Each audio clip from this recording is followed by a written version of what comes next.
Vamos à nossa segunda parte da leitura de hoje. Eu acabei dizendo no outro vídeo que seria 21 e 22, mas não. Vai ser o 22 e o 23 agora, de 2 Crônicas, que nós já lemos o 21, juntamente com o final do capítulo 20.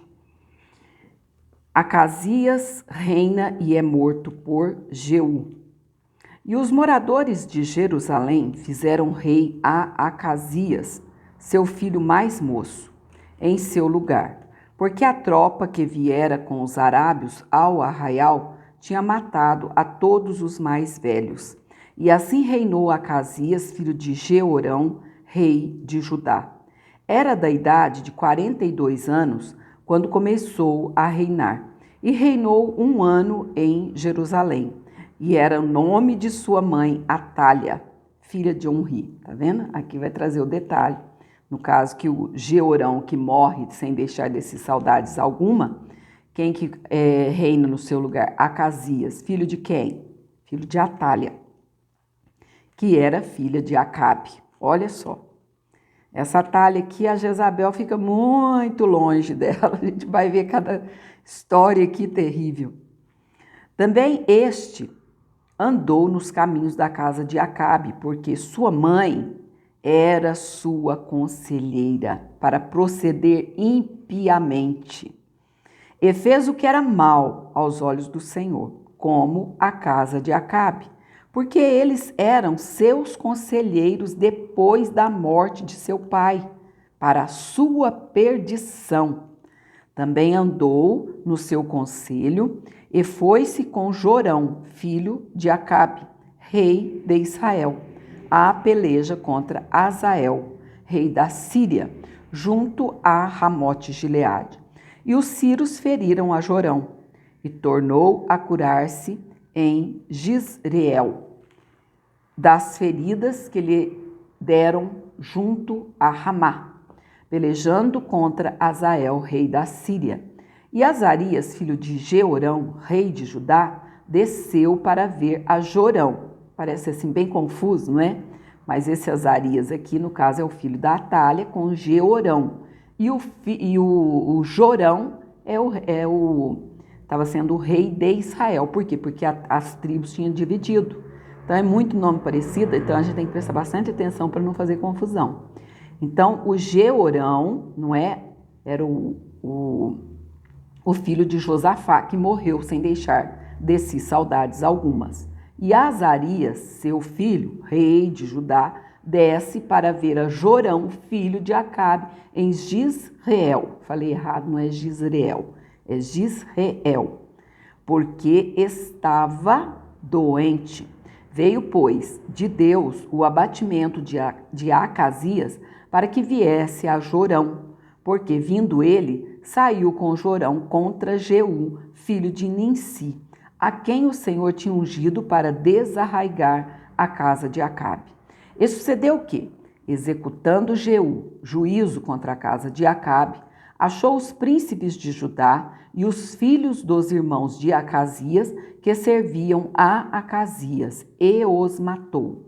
Depois buscou a Acasias, porque se tinha escondido em Samaria, e o alcançaram e o trouxeram a Jeú, e o mataram, e o sepultaram, porque disseram: filho é de Josafá, que buscou ao Senhor com todo o seu coração, e não tinha já a casa de Acasias ninguém que tivesse força para o reino. Agora é a história escabrosa, mais terrível do que esse aqui ainda do foice, sem deixar de si saudades alguma.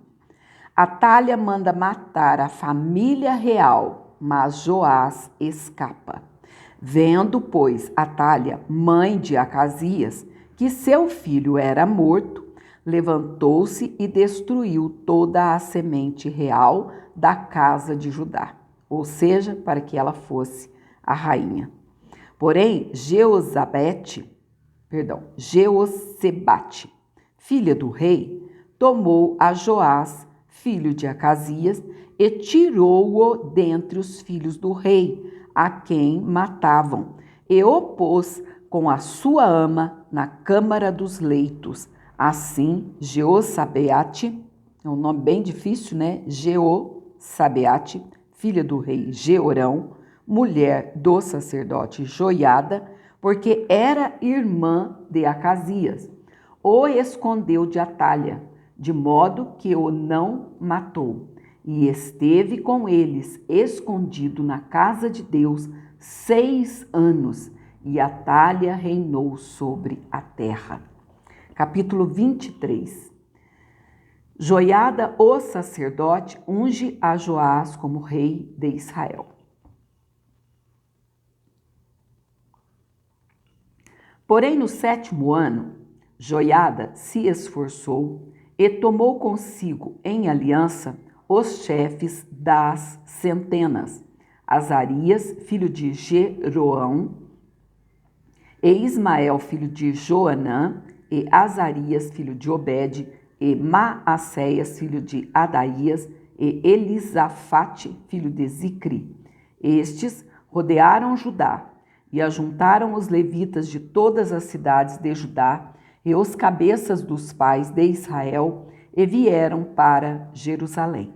E toda aquela congregação fez aliança com o rei na casa de Deus. E Joiada lhes disse: Eis que o filho do rei reinará, como o Senhor falou a respeito dos filhos de Davi. Esta é a coisa que haveis de fazer. 1/3 parte de vós, sacerdotes e levitas, que entram de sábado, será formada de porteiros. E 1/3 parte estará na casa do rei, e a outra 1/3 parte à porta do fundamento. E todo o povo estará nos pátios da casa do Senhor. Porém, ninguém entre na casa do Senhor, senão os sacerdotes e os levitas que ministram. Estes entrarão porque santos são, mas todo o povo guardará o preceito do Senhor. E os levitas rodearão ao rei, cada um com as armas na mão. E qualquer que entrar na casa morrerá. Porém, vós estareis com o rei quando entrar e quando sair. E fizeram os levitas e todo o Judá, conforme tudo que ordenara o sacerdote Joiada. E tomou cada um os seus homens, os que entravam no sábado com os que saíam no sábado, porque o sacerdote Joiada não tinha despedido as turmas. Também o sacerdote Joiada deu aos chefes das centenas as lanças e os escudos e as rodelas que foram do rei Davi, os quais estavam na casa de Deus. E dispôs todo o povo e a cada um com as armas na mão, desde a banda direita da casa até a banda esquerda da casa, da banda do altar da banda do altar e da casa à roda do rei. Então tiraram para fora ao filho do rei, e lhe puseram a coroa, e deram-lhe o testemunho, e o fizeram rei. E Joiada e seus filhos o ungiram, e disseram: Viva o rei! Ouvindo, pois, Atalha a voz do povo, que corria para louvar o rei, veio ao povo à casa do Senhor. E olhou, e eis que o rei estava perto da sua coluna à entrada, e os chefes e as trombetas junto ao rei.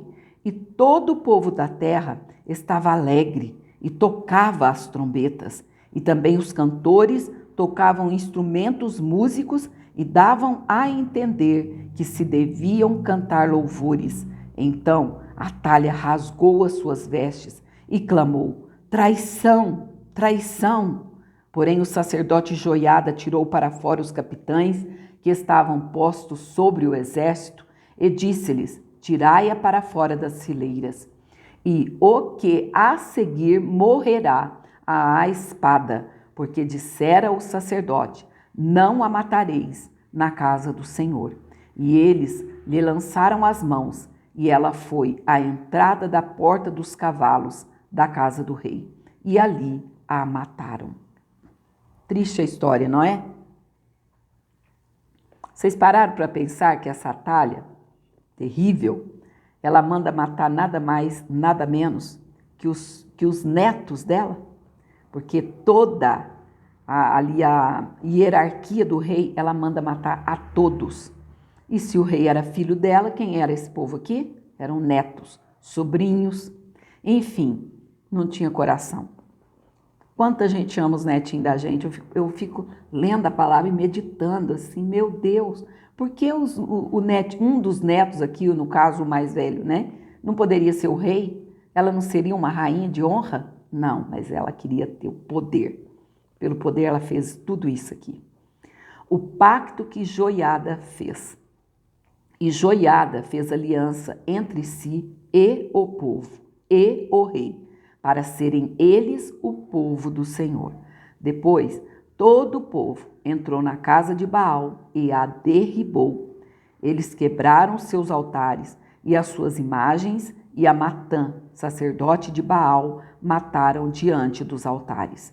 E Joiada ordenou os ofícios na casa do Senhor, debaixo das mãos dos sacerdotes, os levitas, a quem Davi designara na casa do Senhor, para oferecerem os holocaustos do Senhor, como está escrito na lei de Moisés, com alegria e com canto, conforme a instituição de Davi.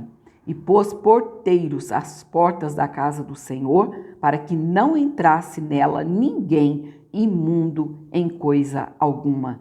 E Joiada tomou os capitães de Sem, e os poderosos, e os que tinham domínio entre o povo e todo o povo da terra, e conduziram o rei da casa do Senhor, e entraram na casa do rei pela porta maior, e assentaram o rei no trono do reino, e todo o povo da terra se alegrou, e a cidade ficou em paz, depois que mataram Atalha a espada. Meu Deus, parece inacreditável, não é? Mas é verdade, porque se a Bíblia diz, se a palavra do Senhor está dizendo, é verdade. Que Deus te abençoe e te guarde, não tem como a gente comentar mais, que o tempo já foi, senão o nosso vídeo fica muito extenso. Mas medite nessa palavra, ouça novamente, que Deus vai falando com você através dessa palavra. Que possamos hoje, no dia de hoje, matar não seres humanos, mas matar essa Atalha, que está configurada aqui como Satanás, o inimigo das nossas almas. Não tem nada a ver com o nome de nenhuma Atalha. Atalha é um nome comum, não tem nada a ver, mas está infelizmente configurando com Satanás, o inimigo das nossas almas. Vamos destruir, cortar lá no tronco tudo o que ele quer que a gente faça. E com certeza, é claro, que é pecado e que não agrada ao Espírito Santo de Deus. E aí sim, todo o povo da terra se alegrou e a cidade ficou em paz depois que mataram Atalha a espada. O que será que a gente precisa cortar da nossa vida para que essa paz reine? O Senhor sabe. Que Deus te abençoe e te guarde. Até mais no final da tarde, em nome do Senhor, onde nós estaremos lendo Ezequiel 4 e 5. Até mais.